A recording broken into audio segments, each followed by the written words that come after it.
Primeiramente, bom dia a todos. Eu me chamo Gabriel de Carvalho, sou formado em Ciências Biológicas e eu vou apresentar a clonagem humana terapêutica como tema do meu trabalho. Eu tive como orientador o professor Dr. Marcelo Tigre Moura. Antes de eu iniciar, a clonagem humana terapêutica, eu preciso elucidar alguns processos que ocorrem durante o desenvolvimento embrionário, tá? E também durante a fecundação. A fecundação nada mais é do que a fusão entre os gametas ou espermatozoide e durante ainda a fecundação ocorrem dois processos relevantes: a ativação do óvulo, que é quando ele termina sua segunda divisão meiótica, e a união dos genomas parentais, ou seja, sob forma de pronúcleo, a carga genética do pai e da mãe se une, iniciando os processos embrionários posteriores. Esse início, se dá por um controle ocitário, porque inicialmente, a expressão gênica ela é relativamente baixa. Então, o ócito, através da sua maquinaria citoplasmática, suporta o início do desenvolvimento. Outro fenômeno pertinente é a ativação genômica que ocorre durante a clivagem. Exemplificando, o zigoto ele passa por uma série de divisões mitóticas, aumentando seu número de células, porém agora em tamanho menor, e essas células então são denominadas de blastômeros. A ativação genômica, quando ocorre, ativa os genes desses blastômeros, que também posteriormente serão importantes para uma diferenciação. Com o decorrer do desenvolvimento, o embrião chega ao estágio de mórula. Na mórula, ela é caracterizada por um maior número de células, porém de forma mais compacta. E isso acontece devido a um processo chamado de compactação, que gera uma maior adesão celular. Ainda durante a compactação, é observável um achatamento das células periféricas, que é considerado um primeiro indício de uma futura diferenciação. Quando o embrião está no estado de blastocisto, ele já tem então duas linhagens diferenciadas e distintas: a trofectoderma e a massa celular interna. A trofectoderma origina as células da placenta e dos anexos extraembrionários, e a da massa celular interna, a dos tecidos do embrião, do feto e do ser adulto. Tá? É importante ressaltar que as células que estão no estágio de mórula são consideradas totipotentes, então elas são capazes de se diferenciar em qualquer outro tipo celular. Já as células da massa celular interna são consideradas pluripotentes, porque elas sim têm capacidade de diferenciar em todos os tipos celulares do embrião, feto e embrião, no caso da massa celular interna ali, feto e adulto, porém não consegue se diferenciar nas células do trofectoderma, que são originadas pelo trofectoderma, que são as da placenta e dos anexos extraembrionários. Tá? Então, de forma geral, as células da mórula são totipotentes, do trofectodermas multipotentes e a da massa celular interna pluripotentes. Esses processos de diferenciação entre trofectoderma e massa celular interna, eles levam a aspectos genéticos e epigenéticos relevantes.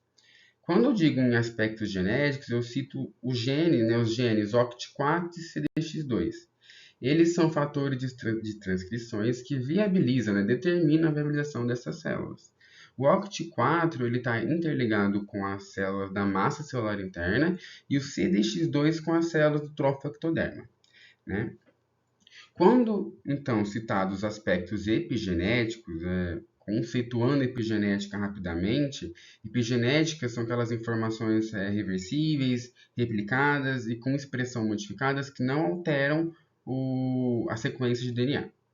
Eu cito aqui, então, a metilação de DNA e a modificação de histonas.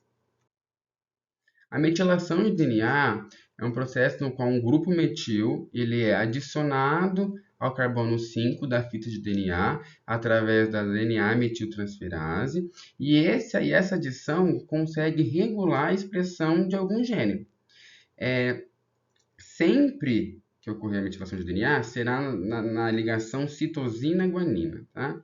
Então, trazendo para o contexto dos processos embrionários, as células da massa celular interna elas estão muito mais metiladas do que do trofectoderma. Ainda associada aos processos de metilação de DNA, existem dois fenômenos: a impressão genômica, ou imprinting, e a inativação do cromossomo X.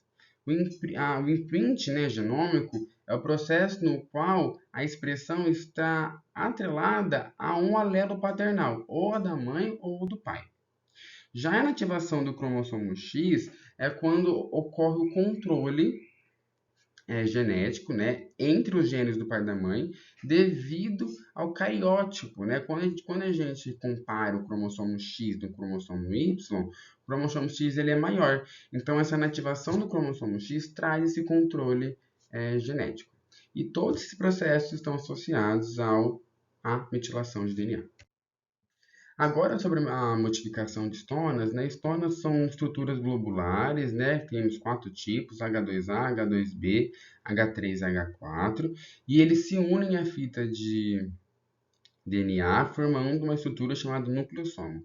Essas estonas, elas deixam uma cauda aminoflexível, e é nessa cauda aminoflexível que vai ocorrer as modificações através de adição de acetil, que é a acetilação, ou de metil, que é a metilação. Então, quando esses grupos são adicionados nessa cauda, ocorre então a ativação ou silenciamento de uma expressão de algum gene. Esses processos todos, eles são importantes para a reprogramação.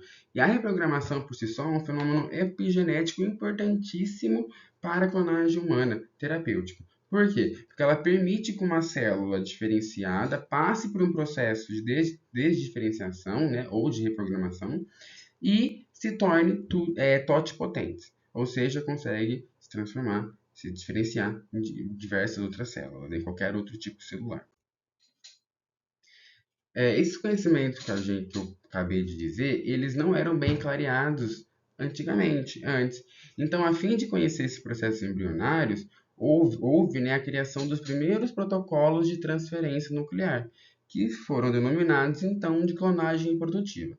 Na clonagem produtiva, utilizava, né, um ócito, né, principalmente dos anfíbios. Os anfíbios foram muito importantes para esse processo.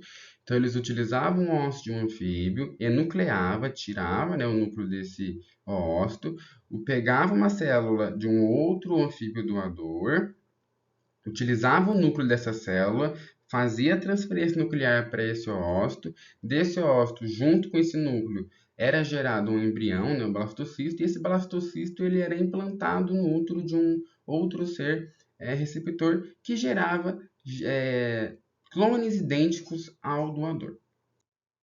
Esses estudos da clonagem produtiva trouxe realmente diversos avanços relevantes, né? Como, por exemplo, a descoberta do CDX2-OCT4 e dos aspectos não genéticos, como o imprinting.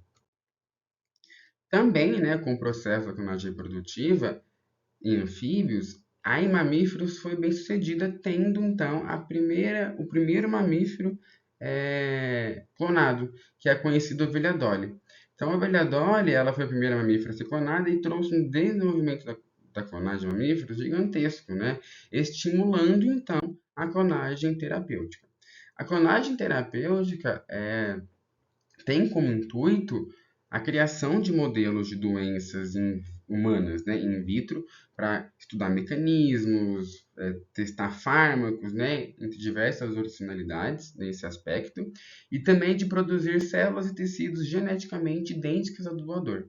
No processo de clonagem terapêutica, ocorre então a enucleação do oócito, a transferência nuclear de um núcleo de uma célula doadora. Aí esse conjunto, essa fusão vai gerar um blastocisto no embrião, daí são isoladas células troncos que são cultivadas e depois geradas aí células e tecidos geneticamente idênticos ao criador. É importante ressaltar aqui que a clonagem terapêutica ela difere significativamente da clonagem reprodutiva, porque durante a clonagem reprodutiva ocorre a placentação. Como eu disse anteriormente, na reprodutiva, eles implantam o embrião no útero para depois gerar clones idênticos.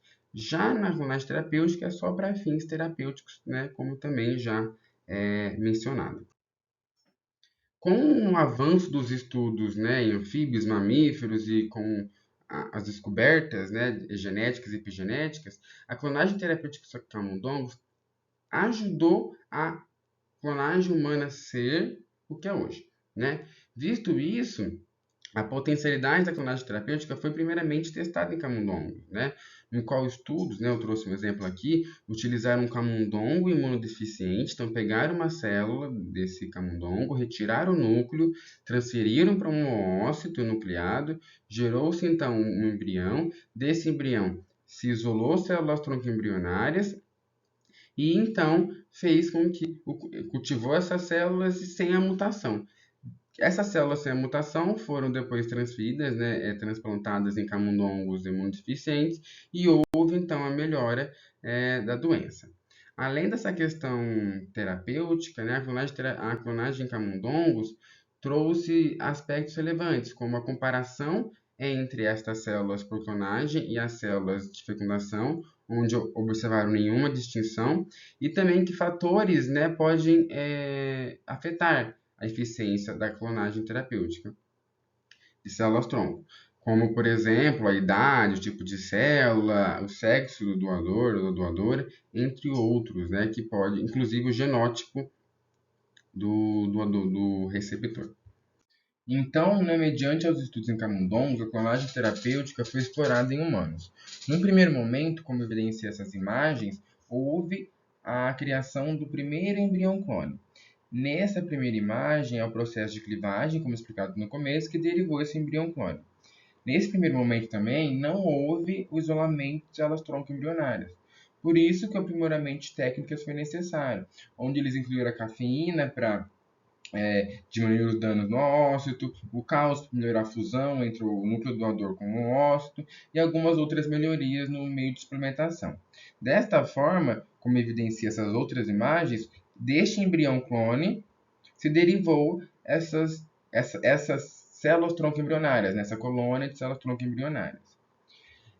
Também, semelhante em camundongos, a potencialidade da terapia foi testada, onde eles conseguiram melhorar os índices glicêmicos, né, de um organismo que apresentava diabetes tipo 1. Apesar dos avanços, né, da clonagem terapêutica em humanos, surgiu uma outra técnica chamada células iPS, que ele utiliza fatores de transcrição para o processo de programação, que se mostrou, além de mais prático em comparação à clonagem terapêutica, se esquivou de algumas questões éticas da clonagem terapêutica em humanos, como a utilização de ócitos, né, e a utilização de embriões que são consideradas uma potencial vida. Apesar desse surgimento das células iPS, e em conclusão, a clonagem terapêutica ainda pode ser uma forte ferramenta para auxiliar, né, a evolução aí das pesquisas na medicina, né, do entendimento celular e da terapia também gênica e celular. Além de que também, como apresentado anteriormente, os estudos com clonagem humana terapêutica eles apresentam bases muito robustas, né, sólidas, né, evidenciando também a sua potencialidade. Dessa forma, agradeço, espero que tenham entendido e fico disponível para sanar dúvidas.